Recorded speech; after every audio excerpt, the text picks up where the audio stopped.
Hello friends, welcome to my YouTube channel. आज के discussion में हम बात करेंगे मीन प्रॉफिट्स की। मीन प्रॉफिट्स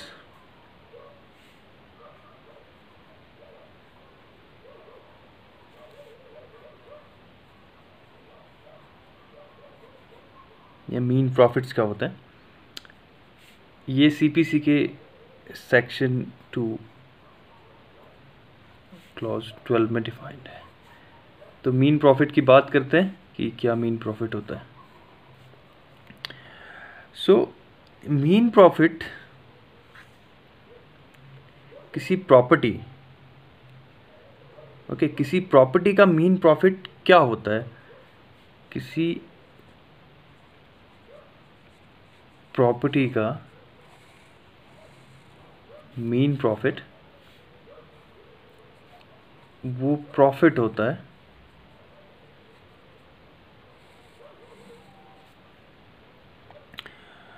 जो कि एक पर्सन रिसीव करता है,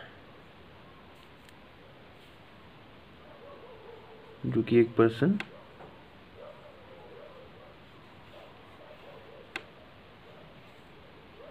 रिसीव करता है। Okay, that means the person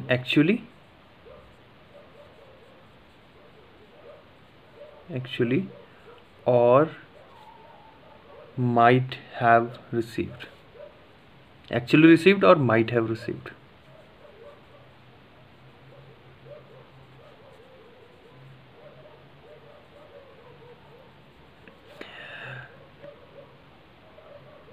अब इस पर्सन के बारे में क्या खास बात है कि ये पर्सन इस प्रॉपर्टी का के रॉन्गफुल पोजेशन में होगा। ये पर्सन इस प्रॉपर्टी के रॉन्गफुल पोजेशन में होगा।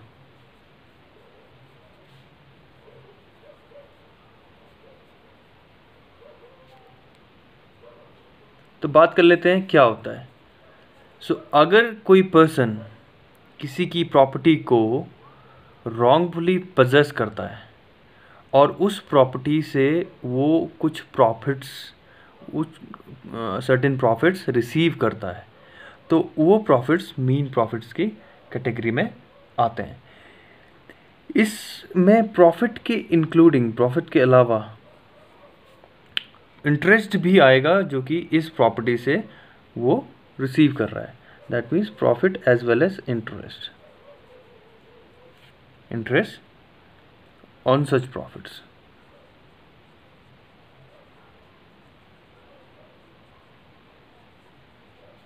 Interest on such profits.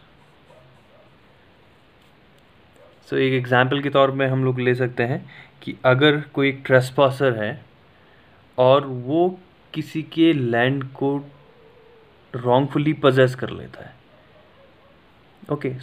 वो उस लैंड से जितने भी क्रॉप्स जनरेट होंगी उनका प्रॉफिट्स लेगा, एज वेल एज उनका इंटरेस्ट भी लेगा। ये मीन प्रॉफिट्स की कैटेगरी में आते हैं। मीन प्रॉफिट्स की को हम लोग देख लेते हैं कि मीन प्रॉफिट्स प्रॉपर्टी के वो प्रॉफिट होता है जो कि एक पर्सन जो है रिसीव करता है। पर्सन एक्चुअली और might have received, actually received और माइट हैव रिसीव्ड। और ये पर्सन क्या होता है, इस प्रॉपर्टी के रॉन्गफुल पोजेशन में होता है और ये पर्सन प्रॉफिट के साथ साथ उस प्रॉपर्टी का इंटरेस्ट भी लेता है। बट मीन प्रॉफिट में हम उन इंटरेस्ट को इंक्लूड नहीं करेंगे। हम उन प्रॉफिट्स को, ये प्रॉफिट्स तो देखिए मीन प्रॉफिट में इंक्लूडेड है, मीन प्रॉफिट्स में ये प्रॉफिट इंक्लूडेड है। और क्या प्रॉफिट इंक्लूडेड नहीं है वो देख लेते हैं। अगर कोई पर्सन है जो कि रॉन्गफुल पोजेशन में है प्रॉपर्टी के, बट वो कुछ इम्प्रूवमेंट करता है उस प्रॉपर्टी पे, तो वो प्रॉफिट्स मीन प्रॉफिट्स की कैटेगरी में काउंट नहीं होंगे। देख लेते हैं। दैट मीन्स प्रॉफिट्स में अगर कोई पर्सन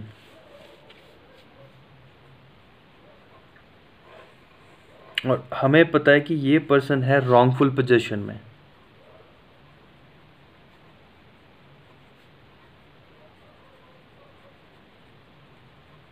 कुछ इम्प्रूवमेंट्स करता है,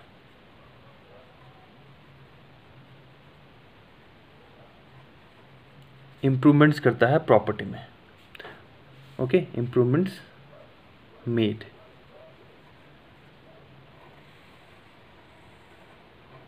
ओके, इम्प्रूवमेंट्स मेड, तो ये मीन प्रॉफिट की कैटेगरी में नहीं आएंगे। सो एक बार फिर से देख लेते हैं। मीन प्रॉफिट की कैटेगरी में प्रॉफिट है एज वेल एज इंटरेस्ट भी है, जो पर्सन रिसीव करेगा जो इसके रॉन्गफुल पोजीशन में होगा, तो मीन प्रॉफिट उसको बोलते हैं। बट मीन प्रॉफिट्स में वो प्रॉफिट्स नहीं आएंगे जो कि इम्प्रूवमेंट्स किए होंगे पर्सन ने, जो कि रॉन्गफुल पोजीशन में है। सो अगर कोई पर्सन किसी लैंड को पजेस करता है, किसी दूसरे की प्रॉपर्टी को पजेस करता है, तो उसमें जो इम्प्रूवमेंट्स वो कराता है, लेबर रखेगा फॉर इंस्टेंस, उनको वेजेस देगा, या फेंसिंग करवाएगा अगर उस प्रॉपर्टी में फेंसिंग नहीं है, या ट्रांसपोर्टेशन उस प्रॉपर्टी को और इम्प्रूवमेंट करने के लिए, या फिर उस लैंड को, पर्टिकुलर लैंड को जो उसने ऑक्यूपाई कर रखा है, उसमें अगर वो फर्टिलाइजर्स भी यूज़ करता है जिससे उस लैंड की फर्टिलिटी इंक्रीज़ होती है। सो ये सारे के सारे इम्प्रूवमेंट्स हैं जो कि ये पर्सन, जो कि होने को तो ये रॉन्गफुल पोजीशन में है, बट इसने ये इम्प्रूवमेंट्स इस प्रॉपर्टी में कर रखे हैं। सो ये मीन प्रॉफिट की कैटेगरी में नहीं आएंगे। अब बात करते हैं कि क्या होता है कि नॉर्मली हम लोग देखते हैं कि एवरी पर्सन जो है, हर एक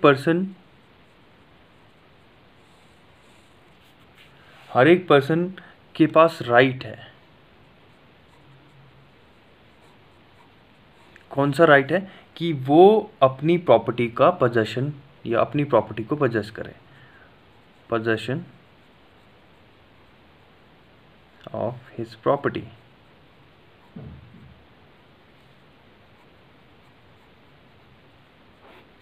बट अगर ये पर्सन का ये राइट अगर डिप्रीव्ड होता है,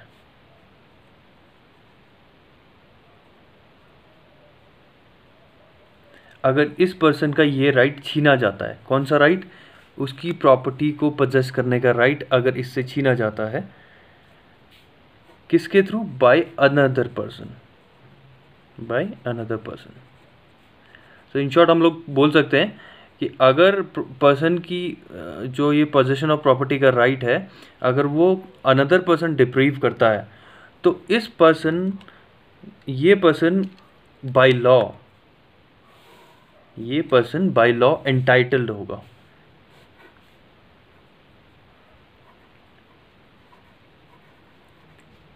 किस चीज़ का एंटाइटल्ड होगा? कि वो प्रॉपर्टी जो कि इस अनदर पर्सन ने पजेस की है, ये इसको रिस्टोर की जाए। That means restoration of property.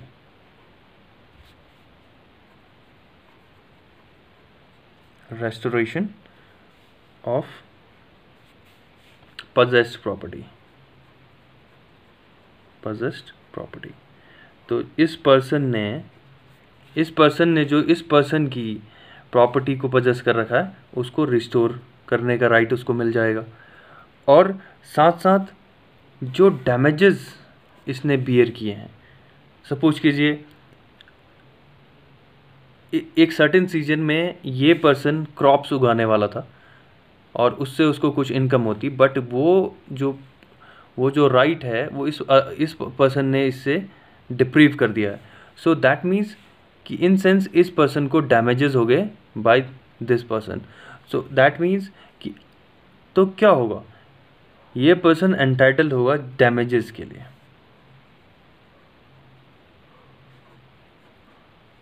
Damages के लिए for wrongful possession of, from wrongful for wrongful possession, damages for wrongful possession।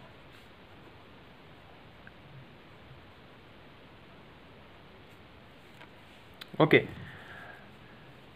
तो एक बार दोबारा से बता देता हूँ कि हर एक पर्सन का राइट होता है कि वो अपनी प्रॉपर्टी को पजेस करे, बट अगर पर्सन का ये राइट कोई दूसरा पर्सन डिप्राइव करता है तो ये पर्सन बाय लॉ एंटाइटल्ड होगा कि इस पर्सन को अपनी इसकी जो प्रॉपर्टी है वो रिस्टोर की दी जाए, और जो डैमेजेस इसको हुए हैं क्योंकि ये डिप्रीव्ड हुआ है अपनी प्रॉपर्टी से, तो ये जो डैमेजेस इस पर्सन को हुए हैं ये डैमेजेस उसको रिटर्न किए जाएं या ये डैमेजेस उसको दिए जाएं।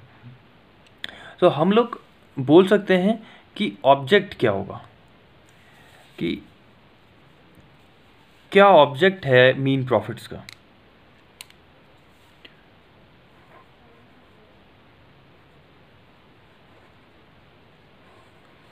मीन प्रॉफिट्स का ऑब्जेक्ट क्या है? सो दैट मीन्स कि जो डेक्री है, ओके, सो यहाँ से हम लोग बात करके आए थे कि पर्सन को रिस्टोर, प्रॉपर्टी भी रिस्टोर हो रही है और उसको डैमेजेस भी मिल रहे हैं। तो इन शॉर्ट हम लोग बोल सकते हैं कि मीन प्रॉफिट क्या है, कि mean profit is the compensation जो कि रियल ओनर को प्रोवाइड किया जा रहा है। मैं इसको लिख देता हूँ कि मीन प्रॉफिट्स क्या है। मीन प्रॉफिट्स हैं कंपनसेशन। मीन प्रॉफिट क्या है? Compensation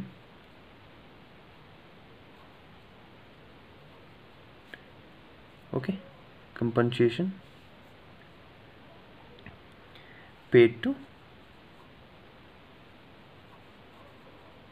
real owner. जो उस प्रॉपर्टी का रियल मालिक है, रियल ओनर है, तो उसको जो कंपनसेशन मिलता है, क्यों कंपनसेशन मिलता है? क्योंकि उसको अब उसकी प्रॉपर्टी से डिप्रीव किया गया है, तो उसको मीन प्रॉफिट बोलते हैं। तो ये इन शॉर्ट हम लोग मीन प्रॉफिट को इस तरह से डिफाइन करते हैं कि mean profit is simply the compensation paid to the real owner. So हम लोग बात कर रहे हैं कि क्या ऑब्जेक्ट है। तो ऑब्जेक्ट क्या है मीन प्रॉफिट का, कि अगर कोई डेक्री पास होती है, फॉर इंस्टेंस कोई डेक्री पास होती है, और वो भी डेक्री किसकी है? डेक्री ऑफ मीन प्रॉफिट अगर कोर्ट पास करती है, तो इस डेक्री का मेन ऑब्जेक्ट जो होता है, इस डेक्री का मेन ऑब्जेक्ट होता है कंपनसेट करना। ओके, टू कंपनसेट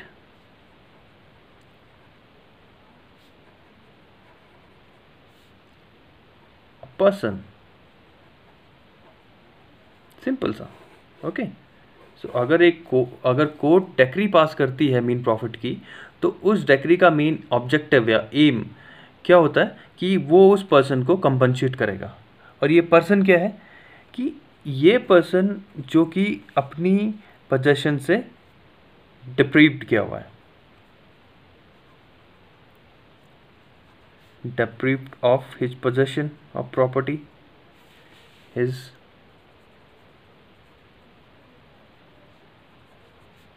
property, और साथ साथ ये डिप्रीव्ड किया हुआ है enjoyments of his property, deprived of his possession of property and enjoyment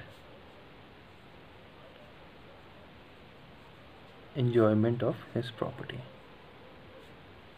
enjoyment in terms of जो प्रॉफिट्स कमाएगा उस लैंड से।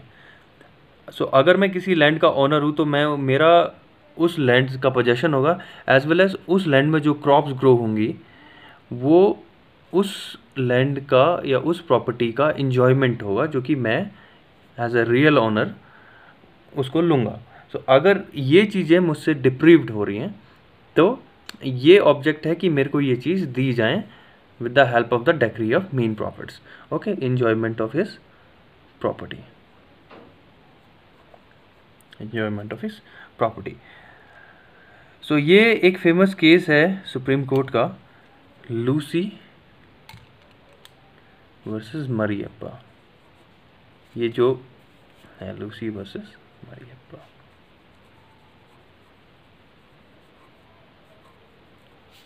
(1979) का केस है। ओके, सो लूसी वर्सेस मरियप्पा में कोर्ट ने ये स्टेटमेंट बोला था कि अगर कोई court decree of mean profits pass कर रही है तो उसका ऑब्जेक्ट है कि पर्सन को कंपनसेट किए। और ये पर्सन कौन सा होगा, जो कि अपनी प्रॉपर्टी से डिप्रीव्ड किया हुआ है और एज वेल एज डिप्रीव्ड किया हुआ है enjoyment of his property. Okay, so इसी के साथ हमारा डिस्कशन आज का कंप्लीट होता है। आज के डिस्कशन में हम लोगों ने दो बातें की। हम लोगों ने मीनिंग देखी कि मीनिंग मीन प्रॉफिट्स की क्या होती है, और हम लोगों ने बात करी कि ऑब्जेक्ट्स और या ऑब्जेक्टिव मीन प्रॉफिट का क्या होता है। सो ये हमारा लेक्चर का part mean profit part 1, mean profits part 1। Next part में हम लोग सब्सिक्वेंट एसेंशियल्स के बारे में डील करेंगे मीन प्रॉफिट्स के। ओके, सो इसी के साथ आज का डिस्कशन क्लोज करते हैं। गाइज, अगर आपको मेरा चैनल पसंद आता है तो आपसे रिक्वेस्ट है कि मेरे चैनल को लाइक, शेयर और सब्सक्राइब करें और कमेंट करें। हम लोग नेक्स्ट वीडियो में फर्दर मीन प्रॉफिट के बारे में डिस्कशन करेंगे। तब तक के लिए थैंक यू वेरी मच।